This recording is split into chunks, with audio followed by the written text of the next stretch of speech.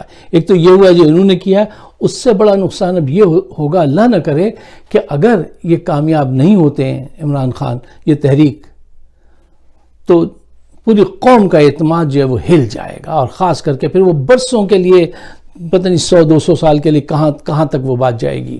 اور دوسرا ایک اہم پوائنٹ اس پہ بھی ذرا سوچ کیجئے کہ کرمنل طبقہ جو ہے وہ مضبوط سے مضبوط تر ہوتا جائے گا, اس کے حوصلے بڑھتے چلے جائیں گے, اور پھر کرائم جو ہے, کرپشن جو ہے وہ آسمان کو چھونے لگے گی. ایک بات جو میں اکثر ایز اے سارکاسٹک ریمارک آپ سے کہتا ہوں کہ تو پھر کرپشن کو لیگلائز کر دیجئے, کہہ دیجئے بھئی جو لوٹا کرے وہ آگے 5% 10% دے دیا کرے تاکہ ملک بھی چلتا رہے اور آپ بھی لوٹ کے لے جاتے رہیں. تو یہ دو بہت اہم پوائنٹ ہیں, اس پہ ہمارے جو سوچ و فکر کرنے والے لوگ ہیں ان کو سوچنا چاہیے اور ان نکات کو آگے بڑھانا چاہیے. دیکھیے میں کیا دیکھ رہا ہوں پاکستان میں کہ سوائے ایک چند لوگوں کے جن میں شاہین صاحبائی ہیں, ہارون رشید صاحب ہیں, ان کے علاوہ میں نے کسی کو سنسیئرلی ڈسکشن کرتے نہیں دیکھا. آپ کے وہاں ایک کومنٹری چل رہی ہے, وہ میں دیکھتا ہوں نیلے پیلے رنگ کے سٹیکر چل رہے ہوتے ہیں ان کی یوٹیوب پر, اور 3 گھنٹے میں اہم خبر آنے والی ہے, اہم خبر آ گئی, فلاں گر گیا, فلاں ہو گیا, بس ایک ریس لگی ہوئی ہے زیادہ سے زیادہ وہ بنانے کی سبسکرائبرز. یار اس موقع پہ بھی یہ ایٹیٹیوڈ ہے, اس موقع پہ تو بدل لیجئے اس کو. اچھا اب آئیے سولوشن کی طرف. دیکھیے جو لوگ اس وقت یہ وکالت کر رہے ہیں کہ ان کو 6 مہینے دیجئے یا سال بھر 1.5 سال دیجئے, ایسا ہرگز نہ ہونے دیجئے گا, ایسا نہیں ہونا چاہیے. کیوں؟ یہ وہ لوگ ہیں جو اس سال بھر اگر آپ نے ان کو دے دیا تو یہ اپنے حق میں ایسے قوانین وضع کروائیں گے جو بعد میں مدتوں ہر ایک کو تنگ کرتے رہیں گے, فوج کو بھی, حکومت کو بھی, عدلیہ کو بھی, سب. کیونکہ جب یہ جرائم پیشہ لوگوں کو جب تھوڑی سی بھی قانون کی بیکنگ ہو جائے نا تو یہ بہت آسانی سے کرائم کرتے ہیں اور اپنا حق سمجھتے ہیں کہ بھئی یہ تو قانون میں ہے, یہ تو 18ویں ترمیم میں لکھا ہے, ہم فیصلہ کریں گے اپنے صوبے کا, ہم چاہے چوری کریں چکاری کریں. اس قسم کی بہت ساری مثالیں آپ کے سامنے ہیں. اور جو لوگ یہ بات پھیلا رہے ہیں کہ نہیں صاحب ان کو سال بھر دیجئے, ان چہروں کو غور سے دیکھیے گا ایک دفعہ. یہی وہ چہرے, اس گروپ کے چہرے ملیں گے آپ کو جنہوں نے یہ جرم کروایا ہے, جن کے باعث یہ جرم ہوا ہے, وہ دوبارہ آتے ہیں. مجرم ہمیشہ وقوع جہاں ہوتا ہے نا, کیا جائے وقوع کہتے ہیں نا, جائے وقوع پہ ضرور واپس آتا ہے. یہ لوگ واپس آئیں گے جنہوں نے جرم کروایا ہے کہ کرمنلز کو حوالے کر دو. اب یہ ان کے گرد آئیں گے, کہیں گے صاحب سال بھر دیجئے اور 1.5 سال تو کم از کم دیجئے, یہ باتیں ہوں گی. ایسا ہرگز نہ ہونے دیجئے گا. ایک بات. دوسری بات یہ کہ عمران خان صاحب کو دیکھیے اب ایک نئی ٹیم کے ساتھ سامنے آنا چاہیے. اور اس ٹیم میں کیسے لوگ ہوں، ایسے لوگ ہوں جو سیاسی سوجھ بوجھ رکھتے ہوں، جو وفادار قسم کے لوگ ہوں. آپ کے پاس آپ کے کیبنٹ بہت غدار لوگ ہیں آپ کے پاس، ٹھیک ہے نا، ان پہ نظر رکھیے، ان کے متعلق سوچئے. آپ کے پاس ہارون رشید جیسے لوگ ہیں، کتنا زبردست ان کی نالج اور معلومات ہے. شاہین صہبائی ہیں، ان جیسے لوگوں سے مشورہ کیا کیجئے، ان جیسے لوگوں کو اپنے گرد رکھیے. آفتاب اقبال ہیں، ٹھیک ہے نا. آفتاب اقبال وہ ہیں کہ جن کو سیاست، صحافت سب کا پتہ ہے کہ وہ کیسے موو کرتی ہے پاکستان میں، اور وہ ہیز اے ڈوئر، ایک ایسی شخصیت ہے جو آپ کو ڈیلیور کر دے گا. جو بھی پروجیکٹ ہوگا وہ اس کو ڈیلیور کرنے والا آدمی ہے، اور ذہین آدمی ہے. مطالعہ ان کا بہت اچھا ہے، اور وہ سب سمجھتے ہیں اس کی نزاکتوں کو، صحافت اور سیاست کی. ایسے لوگوں کے پاس جانا پڑتا ہے، ایسے لوگوں کو منانا پڑتا ہے. وہ خود نہیں آتے ہیں زیادہ دیر، وہ ایک آدھ دفعہ کبھی آ گئے تو آگے، ورنہ وہ نہیں آتے ہیں. ایسے لوگ جو ریل ٹیلنٹڈ ایسے لوگ ہوتے ہیں، ان کے پاس جانا پڑتا ہے، کہنا پڑتا ہے نہیں یار آپ ہمیں جوائن کیجئے، آئیے آپ. اور اکثر یہ بد نصیبی ہوتی ہے، بد نصیبی یا خوش نصیبی میں وہ تھوڑا سا بیچ میں ایک تھن لائن ہوتی ہے. جو خوش نصیب لوگ ہوتے ہیں نا، وہ اپنے گرد، اپنے بیک یارڈ میں ہی ان کو ایکرز آف ڈائمنڈز نظر آ جاتے ہیں، اور وہ سمجھ جاتے ہیں فلاں آدمی اتنے کام کا، اس کو میرے ساتھ ہونا چاہیے. اور کچھ بد نصیب لوگ جو ہوتے ہیں، ناکام لوگ، ان کے سامنے ہیرے پڑے ہوتے ہیں، ان کو نظر نہیں آتے، یا ان کے ذہن میں شبہات آ جاتے ہیں. ایسے ذہین لوگوں کو دیکھ کے نہیں، اس کا شکار مت ہوئیے. ایسے لوگوں کو تلاش کیجئے، ان کو اپنی ٹیم میں رکھیے. کیونکہ اگر آپ کے ارد گرد لوگ جو ہیں نا وہ ایسے ہوں جو سمجھتے نہ ہوں اور وفادار نہ ہوں تو بہت مشکل ہے. یہ وہ میڈیا کے ایکسپرٹ لوگ ہیں، ان کو اپنے ساتھ رکھیے. اور ایسے میں تو ان تین کو زیادہ دیکھتا ہوں، سمجھتا ہوں. باقی اس کے علاوہ بھی بہت سارے لوگ ہوں گے. تو صحیح لوگوں کے اگر ارد گرد آپ کے صحیح لوگ ہیں تو یقین کیجئے آپ کے بہت سارے مسائل حل ہوں گے. جو ایسے لوگوں جو آپ سوچیں تو وہ کام کر گزریں بڑے سلیقے کے ساتھ. یہی میری گزارشات